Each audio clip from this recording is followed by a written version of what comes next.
Hi guys, in this tutorial we shall see how to draw a concrete column and controlling its properties. To draw a member, select the column under concrete ribbon. Now you see the property tab popping on the right side. In general, you have the name, profile, material, class and finish. To choose a profile, click on the three dots and double click on the profile to load one.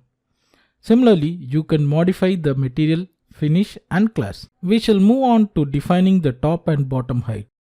Click anywhere on the model to draw a column. Note, the top pink point is the top height, that is 3000, and the yellow at the bottom is 0. Note, if I change the value at the bottom RL to 500, see the bottom point is increased. Now, if I place the column anywhere after applying the properties, it's going to be on the same RL applied, and it's easy to place the column on plan view. Next, moving on controlling its position.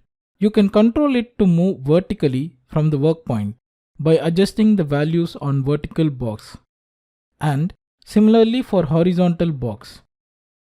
If you want to rotate the column, adjust the values in rotation. Usually you do not find changes in a square column, but it is well seen when you add some rotation angle to it. Now let us move on to deforming. When values are given to wrapping, it causes a twist in the column. Cambering are done to bend the members, usually done on steel beams per project specification. The values are given in mm. Giving a value to shortening do not affect the members in model, but affects the values when a report or drawings are taken. Here the member is 1500 mm, but when measured it's 3000 mm length.